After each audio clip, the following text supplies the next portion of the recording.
বিয়ে বাড়ি বা অনুষ্ঠান বাড়ির মেনুতে সর্ষে বান্না দিয়ে পাবদা মাছের এই আইটেমটা থাকলে আপনার মতো আমারও দারুণ লাগে। তাই ভাবলাম আজ আর অন্য কোনো মাছের রেসিপি না শেয়ার করে নদীর একদম টাটকা পাবদা মাছ দিয়ে অনুষ্ঠান বাড়ির স্টাইলে ভীষণ ইউনিক এই সর্ষে পাবদার রেসিপিটা শেয়ার করা যাক। নমস্কার দর্শক বন্ধুরা, welcome to our channel salt and pepper with Supriti. আশা করছি সকলে খুব ভালো আছেন। সর্ষে বান্না দিয়ে মাছের নানান পদ বানানোর সময় অনেকের মুখেই শুনেছি যে রান্না তেতো হয়ে গেছে। তাই আজ খুব সহজ কটা টিপস বলে দেবো, যা মাথায় রাখলে কখনোই এরকম হবে না। মাছ তো রান্না হবে, তার আগে আসুন ঝটপট মাছটা বেছে নিই। আমাদের বাড়ির পাশেই রয়েছে শিলাবতী নদী, আর নদীতে যখন জাল তোলা হয় তাতে নিশ্চয়ই এক রকমের মাছ থাকে না। সেই রকমই কেজি দরে মাছ কিনে আনা হয়েছে। দেখুন, এতে শুধু পাবদা মাছ নয়, রয়েছে কুঁচো চিংড়ি, ট্যাংরা আর পাবদা। এইরকম টাটকা টাটকা মাছ দিয়ে যাই বানান না কেন তা অমৃত লাগবে। অন্যান্য মাছ কাটা একটু ঝামেলা হলেও পাবদা মাছ কিন্তু কাটা বা পরিষ্কার করা ভীষণ ইজি। প্রথমেই দেখুন, পাবদা মাছের যে সুর আছে সেগুলোকে কেটে বাদ দিতে হবে। তারপর ছোট ছোট যে পাখনা আছে এগুলোকে কেটে দিয়ে ঠিক মাথার নিচে অল্প একটু কাট দিয়ে মাছের যে তেল বা পিত্ত যাই বলুন সেগুলোকে বের করে নিতে হবে। তারপর ছোট করে লেজটা কেটে বাদ দিয়ে দিলেই একটা মাছ বাছা হয়ে গেছে। এভাবেই কিন্তু এক এক করে সব মাছগুলোকে বেছে পরিষ্কার করে নিতে হবে। এই দেখুন, কথায় কথায় আমার মামনি সুন্দর করে পাবদা মাছগুলো বেছে দিয়েছে। এবার ভালো করে ধুয়ে একটা থালার মধ্যে নিয়ে নিচ্ছি। একদিনই সব মাছগুলো রাঁধবো না, যে কটা পাবদা ছিল সেগুলোই এখন রান্না করতে, বাকিগুলো পরে হবে।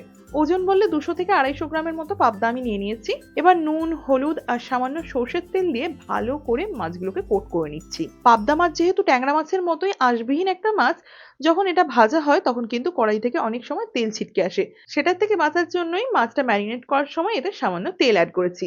আপনিও এই টিপসটা ফলো করে দেখুন, অনেক কাজে লাগবে। মাছ ম্যারিনেট হয়ে গেছে, এটাকে সরিয়ে রেখে এবার তাহলে সর্ষে পাবদার জন্য ঝটপট একটা মশলা বানিয়ে নিতে হবে। প্রথমে একটা গ্রাইন্ডিং জার নিয়ে নিয়েছি। এর মধ্যে দিয়ে দিচ্ছি 1 টেবিল স্পুন কালো সর্ষে, 1/2 টেবিল স্পুন হলুদ সর্ষে, দিয়ে দিচ্ছি 1 টেবিল স্পুন পোস্ত। এতেই দিয়ে দিলাম স্বাদ অনুযায়ী লবণ। সর্ষেকে গ্রাইন্ড করার সময় বা বাটার সময় যদি সামান্য একটু লবণ দেওয়া হয় কখনোই কিন্তু সর্ষে তেতো হবে না। ঝালের জন্য দিয়েছি 5 থেকে 6টা কাঁচা লঙ্কা।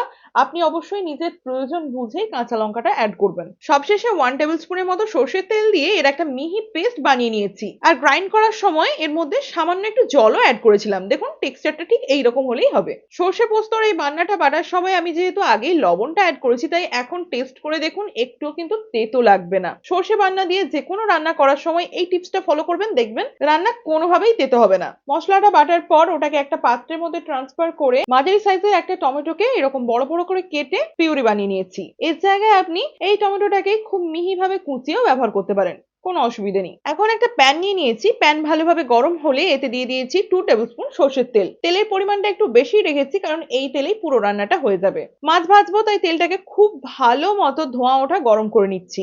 দেখুন, হাত দিয়ে চেক করে নিলাম, তেলটা ভালোভাবে গরম হয়ে গেছে। আস্তে আস্তে খুব সাবধানে পাবদা মাছগুলো তেলের মধ্যে দিয়ে দিচ্ছি। একসাথে সবগুলো দিচ্ছি না, খুব নরম মাছ, তাই খুব সাবধানে কিন্তু ভাজতে হবে। আগেই যেহেতু মাছ ম্যারিনেটের সময় সামান্য সর্ষের তেল দিয়ে কোট করেছি, তাই দেখুন এখন কিন্তু তেল একদমই গায়ে ছিটকে আসছে না। হালকা হাতে উল্টে পাল্টে দু সাইডটাকেই কিছুক্ষণ ধরে ভেজে নিচ্ছি। মাছ ভাজার সময় গ্যাসের ফ্লেমটা আমি মিডিয়াম টু হাই রেখেছি। খুব বেশি কড়া করে ভাজতে যাবে না, তাহলে পাবদা মাছের যে একটা নিজস্ব স্বাদ সেটা কিন্তু পুরোপুরি চলে যাবে। দেখুন, হালকা ভাজা হয়েছে। এই অবস্থায় তেল ঝরিয়ে এটাকে একটা পাত্রের মধ্যে নামিয়ে নিচ্ছি। এবার ঠিক একই রকম ভাবে বাকি মাছগুলোকেও ভেজে নিতে হবে। খুবই সিম্পল। মাছটা খেতে যতটা সুস্বাদু, বানানো ততটাই সহজ, খুব কম সময় হয়ে যায়। আজ আমি যেভাবে বানাচ্ছি সেভাবে যদি বানিয়ে থাকেন, একদম অনুষ্ঠান বাড়ি কিংবা বিয়ে বাড়ির মতো স্বাদ পাবেন। তাই অবশ্যই একবার হলেও ট্রাই করে দেখবেন। মাছ ভাজার পর প্যানে যে তেল আছে তার মধ্যেই দিয়ে দিলাম 1/2 চামচ কালো জিরে আর 1 চামচ গ্রেট করে নেওয়া আদা। গ্যাসের ফ্লেমটাকে লো টু মিডিয়ামে রেখে কালো জিরে আর আদাটাকে কয়েক সেকেন্ড ধরে ভেজে নিচ্ছি।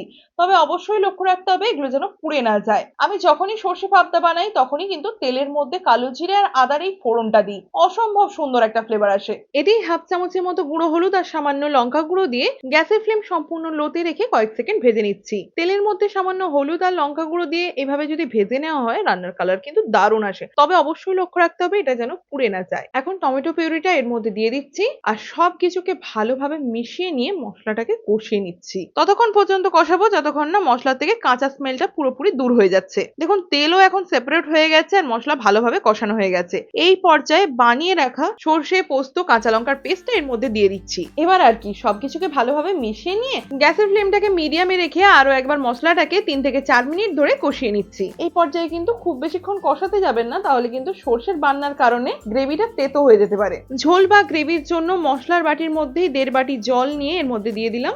আপনি যেমন ঝোল কিংবা গ্রেভি চান সেই বুঝে জলটা অ্যাড করবেন। সর্ষে পোস্তর মশলাটা বানানোর সময় আমি অল্প লবণ অ্যাড করেছিলাম, সেটা মাথায় রেখে এখন এই গ্রেভিতে দিয়ে দিচ্ছি স্বাদ অনুযায়ী লবণ আর কিঞ্চিত চিনি। এইভাবে একদম বিয়ে বাড়ির মতো সর্ষে পাবদা বানাতে হলে নামমাত্রায় হলেও একটু চিনি অ্যাড করবেন, দেখবেন রান্নার স্বাদটা কিন্তু দারুণ আসে। গ্রেভিটাকে 2-3 মিনিট ধরে মিডিয়াম ফ্লেমে ফুটিয়ে নেওয়ার পর ভেজে রাখা পাবদা মাছগুলো এর মধ্যে দিয়ে দিচ্ছি। এই মাছগুলো যেহেতু স্বাভাবিকভাবেই ভীষণ নরম হয়, তাই খুব বেশি নাড়াচাড়া করতে যাবেন না।